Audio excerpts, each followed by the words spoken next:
Dear all, PGTRB Commerce syllabusல unit wise topic revise பண்ணிட்டு வந்துட்டுருக்கோம். மார்க்கெட்டிங்கில் இது ஃபிஃப்த்து பார்ட்னு நினைக்கிறேன். ஸோ ப்ரீவியஸ் டாபிக் இதுக்கு முன்னாடி யாரும் பார்க்காம இருந்தீங்க அப்படின்னா சேனலோட ப்ளேலிஸ்ட்டில் PGTRB காமர்ஸ்னே ஒரு ப்ளேலிஸ்ட் இருக்கும். ஸோ அதை ஓப்பன் பண்ணிங்கன்னா ப்ரீவியஸ் வீடியோஸ் பார்த்துக்கலாம். ஓகே ஸோ இன்றைக்கி topic classification of market. Market செக்மெண்டேஷனுக்கு அப்புறம் அதோட ஒரு சப் அந்த டாப்பிக்கை ஒட்டின ஒரு சிமிலர் டாபிக்னு சொல்லலாம். இந்த டாப்பிக்கில் வந்து மார்க்கெட்டை எந்தெந்த பேசிஸில் வந்து கிளாஸிஃபை பண்ணுறாங்க அப்படிங்கிற மாதிரி விஷயங்கள் இதில் நம்ம பார்க்கலாம். ஓகே ஸோ டாபிக் என்னங்கிறத பார்க்கலாம். ஆல்ரெடி மார்க்கெட் அப்படிங்கிறதோட மீனிங் நம்ம ஃபஸ்ட்டு வீடியோவில் பார்த்துட்டோம். மார்க்கெட்னா என்ன, மார்க்கெட்டிங்னா என்ன, அதோட டெஃபினேஷன்ஸ். ஸோ மார்க்கெட்டுக்கு அந்தளவுக்கு நம்ம இப்போ எக்ஸ்ப்ளனேஷன் கொடுக்கணுன்னு அவசியம் இல்லைன்னு நினைக்கிறேன். மார்க்கெட் அப்படிங்கிறது it's a place of selling and buying of goods. Then இந்த மார்க்கெட்டிங் பார்த்தீங்க அப்படின்னா நியர்லி ஒரு 8 ஹெட்டிங்ஸ் 8 பேசிஸில் வந்து கிளாஸிஃபை பண்ணுறாங்க. On the basis of geography or area, then on the basis of time, business, then importance, goods, then basis of regulation and finally basis of nature of transaction. So இந்த basis எல்லாம் மார்க்கெட்டை வந்து பிரிக்கிறாங்க. ஒவ்வொன்றுக்கும் ஒவ்வொரு meaning இருக்குது. தென் என்ன க்ரைட்டீரியாவை வச்சு ஸ்ப்ளிட் பண்ணுறாங்க அப்படிங்கிறத ஒவ்வொரு ஹெட்டிங்கையும் டீட்டெயில்டாக எக்ஸ்பிளைன் பண்ணும்போது என்னங்கிறத பார்க்கலாம். ஓகே ஸோ நான் இதில் ஒவ்வொரு கிளாஸிஃபிகேஷன்லேயும் சில சப் கிளாஸிஃபிகேஷன் இருக்கும். ஸோ ஒவ்வொன்றுக்கும் தேவையான முக்கியமான கீவேர்டு என்ன தேவையோ அதை மட்டும் தான் நான் இங்கே நோட் பண்ணியிருக்கேன். பட் எக்ஸ்ப்ளனேஷன் நான் உங்களுக்கு இப்போ என்னங்கிறத கிளியர் கட்டாக சொல்லிடுறேன். ஸோ ஃபஸ்ட்டு கிளாஸிஃபிகேஷன் பார்த்தீங்கன்னா அந்த basis of geography or area. Geographic அப்படிங்கிறது பிளேஸை, லொக்கேஷனை பேஸாக வச்சு ஸ்ப்ளிட் பண்ணுறது. நம்ம மார்க்கெட் செக்மெண்டேஷனில் ஃபஸ்ட்டு இதுதான் பார்த்துருப்போம். ஜியோகிராஃபிக்கல் பேஸாக வச்சு ஒரு செக்மெண்டேஷன் இருக்குது அப்படின்னு. பட் அதில் வந்து ஜென்ரல் லொக்கேஷன் பேஸ் பண்ணி பிரிக்கிறாங்கன்னு பார்த்தோம். அது ஒரு க்ரைட்டீரியான்னு. இதில் அந்த இதுவுமே லொக்கேஷன் பேசிஸ் தான், அந்த ரீஜன் பேசிஸ். பட் அதை 4 கிளாஸிஃபிகேஷனாக பாயிண்ட்டாக இங்கே சொல்ல வர்றாங்க. என்னென்னு பார்த்தீங்கன்னா local market, then mass market, third one is national market, then finally global market. இந்த லோக்கல் மார்க்கெட்டுக்கு ரிலேட்டடான ஒரு முக்கியமான டேர்ம் என்னென்னு பார்த்தீங்க அப்படின்னா, இந்த மார்க்கெட்டு எதில் எக்ஸிஸ்டிங், அதாவது எதுக்கு யூஸ் ஆச்சுன்னு பார்த்தீங்கன்னா இந்த டவுன் எக்கனாமிக் டெவலப்மெண்ட்டுன்னு சொல்லுவாங்க. அந்த இதில் இது கொஞ்சம் ஒரு ரோல் இருந்தது இயர்லியர் ஸ்டேஜில். இப்போ இல்லை, ஆரம்ப காலகட்டத்தில். ஏன்னா அப்போ வந்து கம்யூனிகேஷன் கிடையாது. இயர்லியர் ஸ்டேஜில் பார்த்தீங்கன்னா ஒரு ஊர்லேருந்து அடுத்த ஊருக்கே கம்யூனிகேஷன்லாம் அப்போ கிடையாது முந்தி காலத்தில். ஸோ அப்படி இருக்கும்போது இந்த லோக்கல் மார்க்கெட்ஸ் தான் பார்த்தீங்கன்னா கமாடிட்டிஸை வந்து கன்சியூமர்ஸ்க்கு டிஸ்ட்ரிபியூட் பண்ணுறதுல மெயின் ரோல் ப்ளே பண்ணாங்க. இந்த மார்க்கெட்டில் என்ன கிடைக்குதோ அதுதான் மக்களுக்கு உண்டானது. கம்யூனிகேஷன் அந்தளவுக்கு டெவலப் ஆகாத காலத்தில். ஸோ அப்படி இருக்கும்போது அந்த பர்டிகுலர் டவுன் எக்கானமியில் ஒரு மெயின் ரோல் பார்த்திங்கன்னா இந்த லோக்கல் மார்க்கெட் தான். Then next stage mass market வந்தது. மாஸ் மார்க்கெட் அப்படிங்கிறது அதுக்கப்புறம் இந்த கம்யூனிகேஷனோட டெவலப்மெண்ட். மக்கள் கொஞ்சம் டிரான்ஸ்போர்ட்டேஷனோட டெவலப்மெண்ட் வந்தது. ஒரு ஊர்லேருந்து அடுத்த ஊர் போகிறது, பிளேஸ் கொஞ்சம் மைக்ரேட் ஆகி போகிறது, அந்த மாதிரி மாஸ் மார்க்கெட் அப்படிங்கும்போது நம்ம இந்த மாஸ் ப்ரொடக்ஷன் அப்படிங்கிற கான்செப்ட்லாம் ப்ரீவியஸாக பார்த்துருக்கோம்ல, கிட்டத்தட்ட அந்த மாதிரி தான். பொருட்கள் ஓரளவு கஸ்டமர் வந்து பார்த்திங்க அப்படின்னா அவங்களுக்கு தேவையான பொருட்களை அவங்களோட அந்த லோக்கல் ஏரியாவை தவிர்த்து மற்ற மார்க்கெட்ஸ் பக்கத்தில் போயும் வாங்குற மாதிரி இருந்தது தான் அந்த மாஸ் மார்க்கெட்டுன்னு சொல்ல வராங்க. அங்கே வந்து மக்களுக்கு தேவையான பொருட்கள் ஓரளவு கொஞ்சம் அவங்க விருப்பப்பட்டது கிடைக்க ஆரம்பிச்சது. ரொம்பன்னு சொல்ல முடியாது, பெட்டர். லோக்கல் மார்க்கெட்டோட கொஞ்சம் பெட்டர் தான். அடுத்து national market due to the நல்ல communication all over the country develop ஆகவும் மார்க்கெட்டு. இப்போ நார்த் இந்தியன் கமாடிட்டி அங்கே கல்டிவேட் பண்ணுறது, அங்கே மேனுஃபேக்சரிங் பண்ணுறதுலாம் பார்த்திங்கன்னா இப்போ சவுத் இந்தியாவில் கிடைக்கும். அதே மாதிரி சவுத் இந்தியன் ப்ராடக்ட் பார்த்திங்கன்னா நார்த் இந்தியாவில் கிடைக்கும். இதுதான் பார்த்திங்கன்னா நேஷ்னல் மார்க்கெட். அதாவது ஒரு கண்ட்ரிக்குள்ளே ப்ரொடியூஸ் பண்ணுற ப்ராடக்ட்டு எல்லா ஏரியாலையும் அவைலபிளாக இருக்கிறது. இது இந்த டைமில் பார்த்திங்கன்னா கம்யூனிகேஷன் நல்லா டெவலப் ஆயிருந்தது. இன் ஜென்ரலா இந்த 4 கிளாசிஃபிகேஷன் மார்க்கெட்டு க்ரோத்துக்கு மெயினாக காரணம் வந்தது பார்த்திங்கன்னா கம்யூனிகேஷன் தான். ஓகேவா? ஏன்னா ஃபஸ்ட்டு தெரியணும் எங்கே என்ன கிடைக்குது அப்படிங்கிற விஷயங்கள்லாம். அந்த கம்யூனிகேஷன் அப்படிங்கிறது ஒரு அந்த டூல் இருந்தால் மட்டும்தான் தெரிய வரும். ஓகேவா? இப்போ இன்றைக்கி இந்தியா மார்ட் வெப்சைட்டில் போய் நீங்கள் ஒரு பிஸ்னஸ் ஸ்டார்ட் பண்ணுறதுக்கு உங்களுக்கு ரா மெட்டீரியல் ஏதாவது தேவை சர்ச் பண்ணிங்கன்னா உங்களுக்கு காமிச்சிடும். எந்தெந்த அதுக்குண்டான செல்லர்ஸ் ப்ரொடியூசர்ஸ் பார்த்தீங்கன்னா எந்தெந்த ஸ்டேட்டில் இருக்கிறாங்க, எந்தெந்த ஸ்டேட்லேருந்துலாம் சப்ளை பண்ணுறாங்க, அவங்களோட ஃபுல் டீட்டெயில்ஸ் உங்களுக்கு கிடைக்கும்.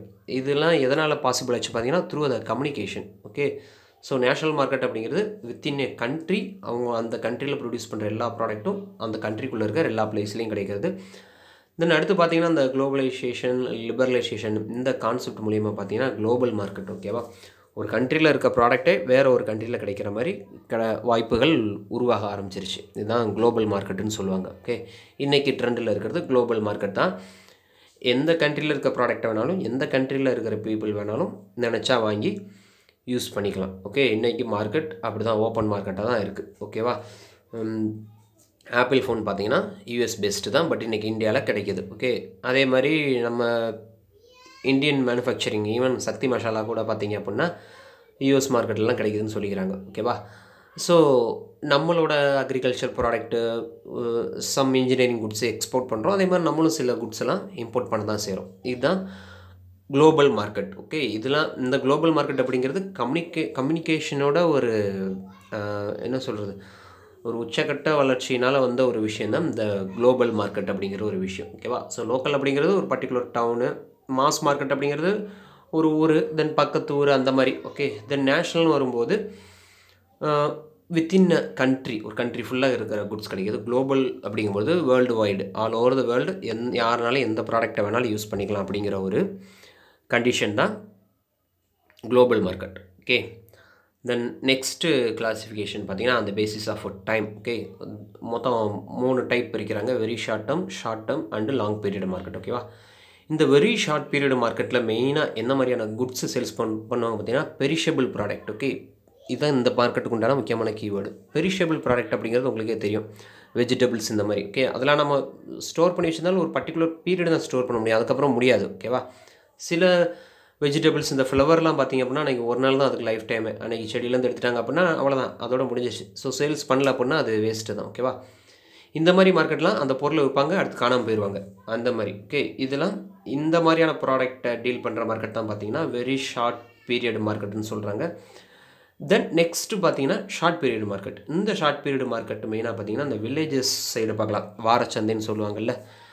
ஈவன் சென்னையில் பார்த்திங்கன்னா பூந்தமல்லியில் கூட ஒரு ஏரியாவில் ஐ திங்க் தேர்ஸ்டேன்னு நினைக்கிறேன், தேர்ஸ்டே மட்டும் அந்த வெஜிடபிள் மார்க்கெட் வந்து போடுவாங்க. ஓகேவா? ஸோ இந்த மாதிரியான மார்க்கெட்ஸ் இதுதான் பார்த்திங்கன்னா ஷார்ட் பீரியட் மார்க்கெட். ஏன்னா அவங்க வந்து லாங் ரன்னாக இருக்க போகிறது கிடையாது. அந்த பர்டிகுலர் டே ஆர் பர்டிகுலர் வீக்கில் ஒரு பர்டிகுலர் டே தான் அவங்க வந்து அந்த மார்க்கெட்டே ஓப்பன் பண்ணுவாங்க. இப்போ வர நம்ம நியூஸில் கூட பார்த்துருப்போம். ஓகேவா? மெயினாக இந்த மாதிரி மார்க்கெட் இருக்கிறது பார்த்திங்கன்னா வில்லேஜ் ஏரியா தான். ஓகேவா? த நெக்ஸ்ட்டு ஃபைனலாக பார்த்திங்கன்னா long period market deals with durable goods. Okay, இந்த லாங் பீரியட் அப்படிங்கிறது existing for a long time. இங்கே டியூரபிள் குட்ஸ் அப்படிங்கிறது பெரிஷபிள் குட்ஸுக்கு அப்படியே ஆப்போசிட். இந்த குட்ஸ் எல்லாம் லாங் டேர்ம் அப்படியே இருக்கும். ஓகேவா? அது ஹோம் அப்ளையன்சஸ் இருக்கலாம், இல்லை இண்டஸ்ட்ரீஸ் ஓரியன்டு மார்க்கெட்டாக இருக்கலாம், வாட் எவர் இட் மேபி. ஓகேவா? இந்த மாதிரியான மார்க்கெட்லாம் லாங் பீரியடு மார்க்கெட்டுன்னு சொல்கிறோம். ஓகே, இப்போ ஒரு ஜுவல்லரி ஷாப்பு, ஒரு ஃபர்னிச்சர் ஷோரூம் இருக்குது அப்படின்னா அதெல்லாம் லாங் டேர்ம், அதெல்லாம் அன்றைக்கே கெட்டு போகிற பொருளும் கிடையாது. ப்ளஸ் இந்த மாதிரியான பொருட்கள் விற்கிறதுக்கும் கொஞ்சம் டைமும் லாங்காக இருக்கும். ஓகேவா? நினச்சோன்னே இப்போ எல்லோரும் ஜுவல்லரி வாங்க போகிறது கிடையாது, பட் வெஜிடபிள்ஸ் அப்படி கிடையாது, டெய்லி வாங்கி தான் ஆகணும். ஓகேவா? ஸோ டியூரபிள் குட்ஸ் இந்த மாதிரியான விஷயங்களை டீல் பண்ணுறது தான் லாங் டேர்ம் மார்க்கெட். இந்த நெக்ஸ்ட்டு பார்த்தீங்க அப்படின்னா பேஸ்ட் ஆன் பிஸ்னஸ். ஓகேவா? பிஸ்னஸை பொறுத்த வரைக்கும் 2 டைப் தான், ஹோல்சேல் பிஸ்னஸ் தென் ரீட்டைல் பிஸ்னஸ். ஹோல்சேல் பிஸ்னஸை பொறுத்த வரைக்கும் இங்கே இந்த டிரான்சாக்ஷன் ஆஃப் குட்ஸ் பார்த்திங்கன்னா பல்க் குவான்டிட்டியில் தான் இருக்கும். ஓகேவா? ஹோல்சேலர் வந்து மேனுஃபேக்சரர்ட்டு வந்து பார்த்திங்கன்னா பல்க் குவான்டிட்டிலாம் ஆர்டர் பண்ணுவார். ஓகேவா? ஸோ ஹோல்சேல் மார்க்கெட்டை பொறுத்த வரைக்கும் டிரான்சாக்ஷன் ஆஃப் குட்ஸ் வந்து பார்த்திங்கன்னா இன் பல்க் குவான்டிட்டி. இதுதான் ஹோல்சேல் மார்க்கெட். நம்ம ஹோல்சேலர் கேள்விப்பட்டிருப்போம்ல, கிட்டத்தட்ட அந்த கான்செப்ட் தான். தென் ரீட்டைல் மார்க்கெட்டை பொறுத்த வரைக்கும் இதுதான் லாஸ்ட் லிங்க் ஆஃப் டிஸ்ட்ரிபியூஷன் சேனல்னு சொல்கிறாங்க. அதாவது ரீட்டைலருக்கு அடுத்து யாரும் கிடையாது. ஏன்னா ரீட்டைலர் டேரெக்டாக யார்கிட்ட சேல் பண்ணுவார் பார்த்தீங்கன்னா அல்டிமேட் கன்சியூமர்கிட்ட தான். அதுக்கப்புறம் ரீட்டைலருக்கு அப்புறம் அந்த செயினில் யாரும் கிடையாது. ஏன்னா அந்த சப்ளை செயினில் பார்க்கும்போது மேனுஃபேக்சர் இருப்பாங்க, ஏஜென்ட்டு, ஹோல்சேலர், தென் டீலர் யாராவது வருவாங்க, அப்புறம் ஃபைனலாக தான் ரீட்டைலர் இருப்பார். ஓகே, ஸோ ரீட்டைலர் அப்படிங்கிறவர் ஹோல்சேலர்கிட்ட வந்து வாங்கி கன்சியூமர்கிட்ட சேல்ஸ் பண்ணுற ஒரு ப்ராசஸ் தான் ரீட்டைல் மார்க்கெட். ஓகே, இதுதான் சப்ளை செயினில் லாஸ்ட் லிங்க்குமே கூட. தென் நெக்ஸ்ட்டு பார்க்கும்போது importance, based on importance. Okay, 2 market பிரிக்கிறாங்க, primary and secondary market. Okay, காமர்ஸில் இருக்கிறவங்களுக்கு இந்த வேர்டு புதுசான வேர்டு கிடையாது, ப்ரைமரி செகண்டரி அப்படிங்கிறது. ஓகே, நம்ம ரிசர்ச் மெத்தடாலஜியில் கூட பார்த்துருப்போம், data classified into 2 types, primary data, secondary data. அதே மாதிரி மார்க்கெட்லேயுமே primary market, secondary market. Okay, stock மார்க்கெட்லேயும் இந்த 2 கிளாசிஃபிகேஷன் இருக்குது. பட் இங்கே நம்ம ஜென்ரலாக மார்க்கெட்டிங்கை பொறுத்த வரைக்கும் கொஞ்சம் மீனிங் வேறு. ப்ரைமரி மார்க்கெட்டை பொறுத்த வரைக்கும் இங்கே என்ன சொல்ல வராங்க அப்படின்னா, மெயினாக இது வந்து மேனுஃபேக்சரர் தான் இதில் இன்வால்வ் ஆகிருப்பாங்க, ஆறு ஆக்சுவல் யூஸர்னு சொல்ல வராங்க. அந்த பொருள் உண்மையிலேயே யாருக்கு தேவை, ஐ மீன் ஆக்சுவல் யூஸர்னால் இந்த மார்க்கெட்டை பொறுத்த வரைக்கும் மெயினாக எந்த மாதிரியான ப்ராடக்ட் டீல் பண்ணுவாங்க அப்படின்னு பார்த்தீங்கன்னா அக்ரிகல்ச்சரல் ப்ராடக்ட்னு சொல்ல வர்றாங்க. ஓகேவா, கிட்டத்தட்ட ரா மெட்டீரியல் அப்படின்னு ஞாபகம் வச்சுக்கோங்க. ஃபார் எக்ஸாம்பிள், இப்போ நெல் விளைய வைக்கிறாங்க அப்படின்னா நம்ம போய் நெல் வாங்க முடியாது. இந்த நெல் ஃபஸ்ட்டு யார் ஹேண்டுக்கு போகும் பார்த்தீங்கன்னா அதை ப்ராசஸ் பண்ணுற ஒரு மேனுஃபேக்சரருக்கு தான் போகும். ஓகே, ஸோ அதனால தான் மேனுஃபேக்சரிங்கிற வேர்டு யூஸ் பண்ணுறாங்க. இது ப்ரைமரி மார்க்கெட்டு தான் போகும். ஏன்னா நெல் பார்த்திங்கன்னா அந்த ஒரு மார்க்கெட்டில் தான் சேல் பண்ண முடியும். இதை கொண்டு வந்து நம்ம நார்மல் மார்க்கெட்டில் கொண்டாந்து கிலோ கணக்கில் விற்க முடியாது, ஏன்னா யாரும் வாங்க மாட்டாங்க. ஓகேவா, ஸோ நெல்லை பொறுத்த வரைக்கும் ஃபஸ்ட்டு அந்த மண்டின்னு சொல்லுவாங்க. ஓகே, அந்த இடத்துல தான் அதுதான் அவங்களுக்கு ப்ரைமரி மார்க்கெட். ஏன்னா அங்கே மட்டும்தான் அது சேல் ஆகும், ஃபஸ்ட்டு அங்கே தான் அது வரும். ஓகேவா, அங்கே மேனுஃபேக்சரர்ஸ் வாங்குறாங்க. இதுதான் ப்ரைமரி மார்க்கெட்.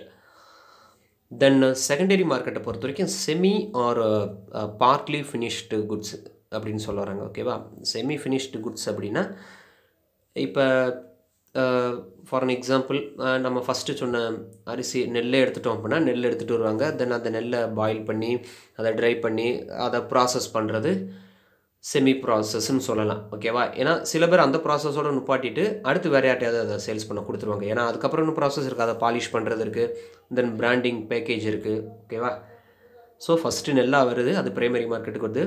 தென் நெல்லிலேருந்து அதை செமி ஃபினிஷ்டு குட்ஸாக மாற்றுறாங்க. எப்படின்னா அதில் இருக்கிற வேஸ்டேஜ் எல்லாம் ரிமூவ் பண்ணிவிட்டு தென் அதை பாயில் பண்ணுறது, மற்றபடி அதை ட்ரை பண்ணி பாலிஷ் பண்ணுற ஒர்க்லாம் இருக்குது. ஓகே, இது செமி ஃபினிஷ்டு குட்ஸ். இது ஒரு கைண்ட்ஸ் ஆஃப் பீப்புள் பார்க்குறாங்க.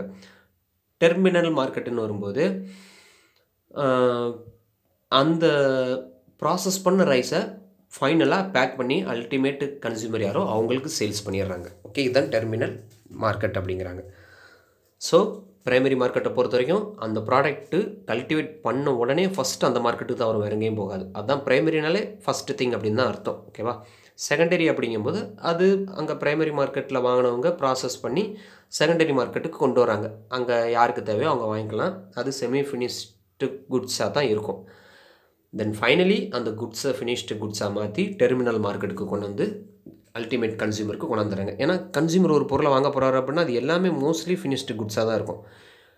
எக்ஸப்ட்டு என்ன சொல்கிறது, இப்போ காஃபி வாங்குகிறோம் அப்படின்னா மேக்ஸிமம் அந்த காஃபி எல்லாம் ப்ராசஸ் பண்ணி அந்த காஃபி சீடெல்லாம் எல்லாம் ஃப்ரை பண்ணி ப்ராசஸ் பண்ணி பவுடரை தான் கடைசியில் நம்ம கைக்கு வரும். நம்ம வேலை ஜஸ்ட்டு வீட்டில் வந்து அதை பாலை சூடு பண்ணி போட்டு குடிக்கிற வேலை மட்டும்தான். ஓகேவா, இல்லை அதையும் காஃபியில் போட்டு அதை கொதிக்க விடுறதுக்கெலாம் லேசினஸாக இருக்குது அப்படின்னா இன்றைக்கி அதுவுமே பாக்கெட்டில் இருக்குது. ஓகே, ஜஸ்ட் பாலில் 2-3 தடவை டிப் பண்ணி எடுத்தால் போதும், காஃபி ரெடி அப்படிங்கிற மாதிரி. ஸோ டெர்மினல் பாயிண்ட்டுக்கு வரும்போது அது கம்ப்ளீட்லி ஃபினிஷ்டு குட்ஸாக தான் வரும். ஓகே, ஸோ மெயினாக ஒவ்வொரு மார்க்கெட்டுக்கும் கீவேர்டு என்னென்னு பார்த்தீங்கன்னா ப்ரைமரி மார்க்கெட்டை பொறுத்த வரைக்கும் ஃபஸ்ட்டு அங்கே வர்ற ப்ராடக்ட்டு. ஓகேவா, அங்கே மேனுஃபேக்சர் வாங்குவாங்க. செகண்டரியை பொறுத்த வரைக்கும் அது செமி ஃபினிஷ்டு குட்ஸ். டெர்மினல் பாயிண்ட்டுக்கு வரும்போது அது கம்ப்ளீட்லி ஃபினிஷ்டு குட்ஸாக வந்து கன்சியூமர் கைக்கு வந்துடும். ஓகே, தென் நெக்ஸ்ட்டு பார்க்கும்போது அந்த பேசிஸ் ஆஃப் குட்ஸ் ஓகே, இதில் கொஞ்சம் கிளாசிஃபிகேஷன் இருக்குது. குட்ஸை பொறுத்த வரைக்கும் ஃபஸ்ட்டு கமாடிட்டி மார்க்கெட்டுன்னு சொல்லுறாங்க. கமாடிட்டி மார்க்கெட்டை பொறுத்த வரைக்கும் என்னென்னா, கமாடிட்டி அப்படிங்கிறது குட்ஸ் தான். அதை ஃபர்தராக கிளாஸிஃபை பண்ணுறாங்க என்னென்னு. அதில் ஃபஸ்ட்டு பார்த்தீங்க அப்படின்னா ப்ராடக்ட் எக்ஸ்சேஞ்ச். இது கிட்டத்தட்ட பார்ட்டர் சிஸ்டம் மாதிரி தான். ஓகே, இப்போ ப்ராக்டிக்கலாக இது கிடையாது, பட் நமக்கு சப்ஜெக்டில் இது இருக்குது. ஓகே, இது இன்னொரு நேம் சொல்லலாம், கமாடிட்டி எக்ஸ்சேஞ்சுன்னு சொல்லலாம். இந்த ப்ராசஸை யார் செட் பண்ணுவாங்க அப்படின்னா, நமக்கு தெரிஞ்சது தான், பையரும் செல்லரும் தான் செட் பண்ணுவாங்க. அதாவது எனக்கு நான் எந்த ப்ராடக்ட்டை கொடுக்குறேன், நீ எந்த ப்ராடக்ட்டை கொடுக்கணும் அப்படிங்கிறத பையரும் செல்லரும் டிசைட் பண்ணிக்கிறது தான். It's similar to barter system, but ப்ராக்டிக்கலாக இது இல்லை. Okay, the next manufactured goods market. Okay, manufactured goods மார்க்கெட்டுன்னு வரும்போது ஒரு பொருளை ப்ராசஸ் பண்ணி அதை ப்ரொடியூஸ் பண்ணி கொடுக்குற ஒரு மார்க்கெட்டு தான் மேனுஃபேக்சர்டு மார்க்கெட்டுன்னு சொல்ல வர்றாங்க. ஓகேவா, மற்றபடி இதில் வேறு எதுவும் புதுசாக டேர்ம்ஸ் எதுவும் கிடையாது. ஜென்ரலாக ஆல்ரெடி நம்ம பார்த்தது தான் மேனுஃபேக்சர்டு மார்க்கெட்டை பொறுத்த வரைக்கும். இந்த நெக்ஸ்ட்டு பில்லியன் மார்க்கெட்டுன்னு பார்க்கும்போது தான் it deals with precious metal. Okay, precious மெட்டல்னு வரும்போது கோல்டு, சில்வர், பிளாட்டினம் அந்த மாதிரி மெட்டல்ஸ். ஓகேவா, அதான் பில்லியன் மார்க்கெட்டுன்னு சொல்ல வர்றாங்க. High value of metals dealt in this market. Okay, that is called billion market. The next பார்த்தீங்கன்னா கேபிட்டல் மார்க்கெட். அதுக்கப்புறம் அதையும் கிளாஸிஃபை பண்ணி மணி மார்க்கெட்டு, ஃபாரின் எக்ஸ்சேஞ்ச் மார்க்கெட்டுன்னு பிரிக்கிறாங்க. ஓகே, ஸோ கேபிட்டல் மார்க்கெட் அப்படின்னா என்னென்னு பார்த்தீங்கன்னா, இந்த டாபிக் வந்து நீங்கள் இந்த ஃபினான்ஷியல் சர்வீஸ் அந்த மாதிரியான சப்ஜெக்டில் நல்லா டீட்டெயில்டாக பார்க்கலாம். ஏன்னா இது ஒரு தனி கொஷினாக வரும், கிளாஸிஃபிகேஷன் ஆஃப் மார்க்கெட்டுன்னு. ஐ மீன் இந்த கேபிட்டல் மார்க்கெட்டும் மணி மார்க்கெட்டும். கேபிட்டல் மார்க்கெட் அப்படிங்கிறது என்னென்னு பார்த்தீங்கன்னா, it's a long term market. Okay, இதில் நீங்கள் ஐ மீன் நம்மள பிஸ்னஸ்மேன்ஸ் இப்போ கடன் வாங்குறாங்க அப்படின்னா, இந்த கேபிட்டல் மார்க்கெட்டில் பாரோ பண்ணுற கடன் பார்த்திங்கன்னா லாங் டேர்மாக இருக்கும். That means more then 3 years இருக்கும். ஓகேவா, அது long term. That means capital மார்க்கெட்னு சொல்லுவோம். பிலோ 3 years இருக்கிறதுலாம் ஷார்ட் டேர்ம் சொல்லுவோம். இப்போ ஃபார் அன் எக்ஸாம்பிள், இப்போ டேக்ஸ்லேயே பார்த்துருப்பீங்க, நீங்கள் இதில் இன்வெஸ்ட் பண்ணி மோர் தென் 3 years வரைக்கும் அந்த இன்வெஸ்ட்மெண்ட் அப்படியே வச்சுருந்து அதில் ரிட்டர்ன் வருதுன்னா உங்களுக்கு அதில் வந்து எல்டிசிஜி தான் அப்ளை ஆகும். அதாவது long term capital gain. Before 3 years உங்கள் இன்வெஸ்ட்மெண்ட்டை ரெடி பண்ணி எடுக்கிறீங்க அப்படின்னா நீங்கள் ஷார்ட் டேர்ம் கேபிட்டல் கெயின் பே பண்ணுற மாதிரி இருக்கும் டேக்ஸ். ஓகேவா, ஸோ கேபிட்டல் மார்க்கெட்டை பொறுத்த வரைக்கும் it's a long term market. இதில் இருக்கிறதுலாம் பார்த்தீங்கன்னா இன்வெஸ்ட்மெண்ட்டு இல்லை பாரோயிங்ஸ்லாம் பார்த்தீங்கன்னா லாங் டேர்ம் தான் வரும். இப்போ லாங் டேர்ம் லோன் வரும், தென் மோர் தென் 3 yearsக்கு மேலே இருக்கிற இன்வெஸ்ட்மெண்ட் எல்லாமே இந்த கேபிட்டல் மார்க்கெட்டு கீழே தான் வரும். ஓகேவா, த நெக்ஸ்ட் மணி மார்க்கெட் பார்த்தீங்கன்னா it's a short term market. இன்னொரு வேலை சொல்லலாம், இல்லை ஷார்ட் டேர்ம் பாரோயிங்ஸ்னு சொல்லலாம். இதிலலாம் பார்த்திங்கன்னா இந்த எக்ஸாம்பிளுக்கு சொல்கிறேன் புரியுறதுனா, இப்போ கமர்ஷியல் பர்பஸ் இந்த ட்ரெஷரி பில் பார்த்திங்கன்னா உங்களுக்கே அதில் சின்ன தான் 90 days, 180 days, தென் 360 days. அதோட மேக்ஸிமம் மெச்சூரிட்டி பீரியடே பார்த்திங்கன்னா 1 year தான் ட்ரெஷரி பில் தான். ஸோ அதான் இந்த ஷார்ட் டேர்ம் மார்க்கெட்டுன்னு சொல்கிறாங்க. ஓகே, ஷார்ட் டேர்ம் பாரோயிங்ஸ் இதோட பீரியட்லாம் மோர் தென் 1 year இருக்கிறது லெஸ் தான், ஐ மீன் ரேர் தான். மேக்ஸிமம் பிலோ 3 year தான் இருக்கும். ஓகே, தென் ஃபாரின் எக்ஸ்சேஞ்ச் மார்க்கெட்டுன்னு பார்க்கும்போது trading with exchange of different country currencies. இது என்ன ஐ மீன் இதுவே பார்த்திங்க அப்படின்னா கரன்சியை வச்சு ட்ரேட் பண்ணுறது. இப்போ ஃபார் அன் எக்ஸாம்பிள் சொல்லணுன்னா, நியூஸில் பார்த்துருப்போம், அமெரிக்கன் டாலர் வந்து இன்றைக்கி இந்தியன் ரூபிக்கு வந்து ஒரு 75 ரூபான்னு சொல்லியிருப்பாங்க. எக்ஸாம்பிள் சொல்கிறேன், பட் ப்ராக்டிக்கலாக இன்றைக்கி என்ன வேல்யூன்னு எனக்கு நான் பார்க்கல. பட் நியர்லி 75 கிட்ட தான் இருக்கும். ஓகேவா, 75 rupeesன்னு சொல்லுவாங்க. ஓகே, இப்போ இதே இது ஒரு எக்ஸாம்பிள் சொல்கிறேன், 2 years பேக் பார்த்தீங்க அப்படின்னா நியர்லி 70 இருந்திருக்கலாம், இல்லை 71 இருந்திருக்கலாம். ஓகேவா, இந்த டிஃப்ரென்ஸு. ஓகேவா, இது நான் சொல்கிறது நம்ம இந்தியன் கரன்சிக்கும் அமெரிக்கன் டாலருக்கும் வச்சு சொல்கிறேன். பட் இந்த ட்ரேடிங்கில் பார்த்திங்கன்னா வேரியஸ் கண்ட்ரிஸ், நல்லா டெவலப்டு கண்ட்ரிஸோட கரன்சிஸை வச்சு ட்ரேட் பண்ணுவாங்க.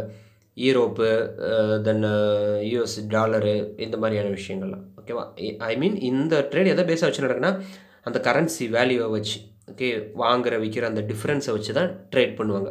இது வந்து ஃபாரின் எக்ஸ்சேஞ்ச், அதாவது கரன்சி மார்க்கெட்டுன்னு சொல்லுவாங்க. ஓகே, இது ப்ராக்டிக்கலாக இருக்கிற ஒரு விஷயந்தான்.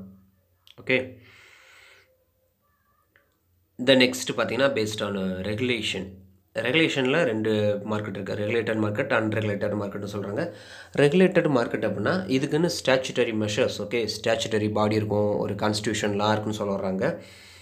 எக்ஸாம்பிளுக்கு நான் இங்கே உங்களுக்கு என்ன கொடுத்துருக்கேன்னா ஸ்டாக் மார்க்கெட் கொடுத்துருக்கேன். இப்போ ஸ்டாக் எக்ஸ்சேஞ்சு இல்லை ஸ்டாக் மார்க்கெட் பார்த்துக்கிட்டிங்க அப்படின்னா இதை ரெகுலேட் பண்ணுறது யாருன்னு பார்த்துக்கிட்டிங்கன்னா SEBI, security exchange board of India. அதே மாதிரி இப்போ கமர்ஷியல் பேங்க்ஸை ஃபுல்லாக கவர்ன் பண்ணுறது, ரெகுலேட் பண்ணுறது யாருன்னு பார்த்தீங்கன்னா reserve bank of India. Okay, அதே மாதிரி இப்போ இன்சூரன்ஸ் கம்பெனினா IRDA, insurance regulatory development authority of India. இந்த மாதிரி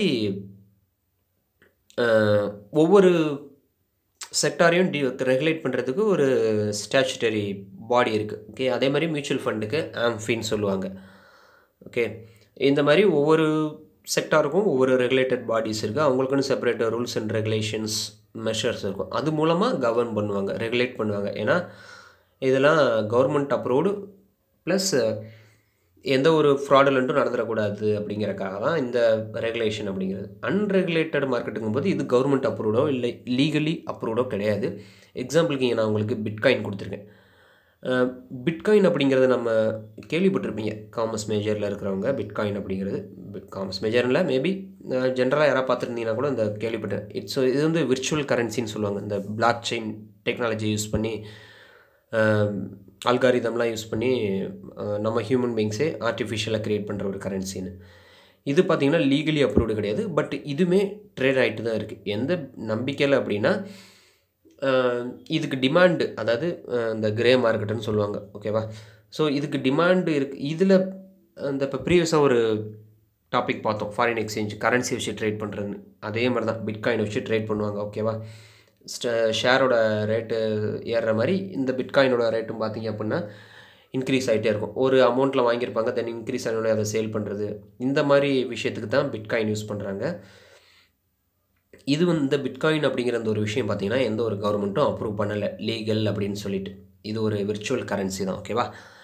மோர் தென் நிறையா டீட்டெயில் பிட்காயின் பற்றி தெரிஞ்சுக்கணும் அப்படின்னா கூகுளில் சர்ச் பண்ணுங்கள், டெஃபினட்டாக கிடைக்கும். ஓகே, தென் நெக்ஸ்ட்டு பார்த்திங்க அப்படின்னா based on nature of transaction. அதாவது ட்ரான்சாக்ஷன்னா அமௌண்ட் ட்ரான்சாக்ஷன் வச்சு. இதுவுமே பார்த்திங்கன்னா stock exchange oriented, I mean இந்த ஆப்ஷன்லாம் பார்த்திங்கன்னா ஸ்டாக் எக்ஸ்சேஞ்சில் யூஸ் பண்ணுவாங்க. இப்போ கீழே இருக்க இந்த ரெண்டு மெத்தடும் ஸ்பாட் ட்ரான்சாக்ஷன் அப்புறம் ஃபியூச்சர் மார்க்கெட் அப்படிங்கிறது. ஸ்பாட் ட்ரான்சாக்ஷன் என்னென்னா, இப்போ நம்ம எக்ஸாம்பிள் சொல்கிறேன், இப்போ நீங்கள் நம்ம ஒரு கமாடிட்டி வாங்க போகிறோம் அப்படின்னா பொருள் வாங்குவோம், கையில் காசை கொடுத்துட்டு உடனே வந்துடும். இதுதான் ஸ்பாட் ட்ரான்சாக்ஷன், எந்த ஒரு பிரச்சனையும் கிடையாது. பட் இந்த ஃபியூச்சர் மார்க்கெட் ஸ்டாக் எக்ஸ்சேஞ்சில் இதை எஃப்என்டோன்னு சொல்லுவாங்க, அதாவது ஃபியூச்சர்ஸ் அண்ட் ஆப்ஷன். ஃபியூச்சர்னால் ஃபியூச்சரில் ஒரு ப்ரைஸை ப்ரெடிக்ட் பண்ணி அதுக்கு ஒரு கான்ட்ராக்ட் ஃபிக்ஸ் பண்ணிடுவாங்க. ஓகேவா? ஒரு எக்ஸாம்பிள் சொல்கிறேன். இன்றைக்கி ஒரு எக்ஸாம்பிள் தான் இது. ஒரு கமாடிட்டி வாங்க போகிறீங்க. மேக்ஸிமம் இந்த ஆயிலில் பார்த்தீங்கன்னா அந்த ஃபியூச்சர் மார்க்கெட் தான் இது பண்ணுவாங்க. இப்போ ஒரு எக்ஸாம்பிள் சொல்கிறேன். ஒரு கோல்டு வாங்க போகிறீங்க. ஓகே, ஒரு காயின் இன்றைக்கி அதோட ப்ரைஸ் 100 ரூபா. நீங்கள் ஃபியூச்சரில் ஒரு கான்ட்ராக்ட் போடுறீங்க. இந்த காயின் வந்து ஃபியூச்சர் மேபி நீங்கள் ரேட்டு குறையும் அப்படிங்கிறனால ஒரு கான்ட்ராக்ட் ப்ரைஸ் கோட் பண்ணி வாங்குறீங்கன்னு வச்சுக்கோங்க. நீங்கள் கோட் பண்ண ப்ரைஸை விட அன்றைக்கி ஆக்சுவல் ப்ரைஸு கம்மியாக இருந்தாலும் நீங்கள் கோட் பண்ண ப்ரைஸை தான் அன்றைக்கி கொடுத்தாகணும். சப்போஸ் நீங்கள் கோட் பண்ணதை விட ஜாஸ்தியாக இருந்தது அப்படின்னா உங்களுக்கு ப்ராஃபிட்டு, பட் கம்மியாச்சு அப்படின்னா லாஸு. ஓகே, இதுதான் ஃபியூச்சர் ட்ரேடிங் சொல்லுவாங்க. இது ஃபிசிக்கல் ட்ரான்சாக்ஷன் ஆஃப் குட்ஸ்லாம் இங்கே இருக்காது. கான்ட்ராக்ட், ஃபியூச்சர் கான்ட்ராக்டை பேஸ் பண்ணி தான் இங்கே ட்ரேடே நடக்கும். இதனால தான் பார்த்தீங்க அப்படின்னா ஐ திங்க் இந்த கொரோனா டைமில் தான் 3 months பேக்கு ஆயில் ப்ரைஸ் வந்து யூஎஸில் 0க்கு போயிடுச்சு அப்படின்னாங்க. ஆக்சுவலாக ப்ரைஸு 0க்கு போல் ஃபியூச்சர் கான்ட்ராக்டில் போட்டு வாங்கியிருந்தாங்க. பட் அந்த டைமில் ஆயில் ப்ரொடக்ஷன் ரொம்ப ஜாஸ்தியாக இருந்தனால அது டியூ டு சம் இஷ்யூ அதை ஃபியூச்சர் கான்ட்ராக்டில் போட்டு வாங்கினவங்க அந்த ஆயிலை எடுக்காததுனால டிமாண்டு குறைஞ்சது. ஸோ அமௌண்ட்டு அந்த கான்ட்ராக்டில் 0க்கு போச்சு ஆக்சுவல் ப்ரைஸ் போல். ஓகே, இது டெக்னிக்கல் ஓரியன்ட். ஓகே, பட் நமக்கு தேவையான விஷயம் இந்த ஃபியூச்சர் மார்க்கெட்டை பொறுத்த வரைக்கும் என்னென்னா, ப்ரெசண்ட்டு ப்ரைஸை வச்சு மார்க்கெட் போகாது. ஃபியூச்சரில் ஒரு ப்ரைஸை கோட் பண்ணி இந்த ப்ரைஸில் ஒரு பர்டிகுலர் டைமுக்கு கான்ட்ராக்ட் போட்டு ட்ரேட் பண்ணிக்கிட்டு இருப்பாங்க. ஓகே, இதுதான் ஃபியூச்சர் மார்க்கெட்டுன்னு சொல்லுவாங்க. இது ஸ்டாக் மார்க்கெட்டில் மெயினாக போய்கிட்டு இருக்கிற ஒரு விஷயந்தான். ஓகே, ஸோ இன்றைக்கி வீடியோவில் கிளாசிஃபிகேஷன் ஆஃப் மார்க்கெட்டு ஃபுல்லாக பார்த்து முடிச்சிருக்கோம். எதுவும் டவுட் இருந்தது அப்படின்னா கமெண்ட் செக்ஷனில் தாராளமாக கேளுங்க. இன்னொன்று என்னோட ஒரு சின்ன சஜஷன்,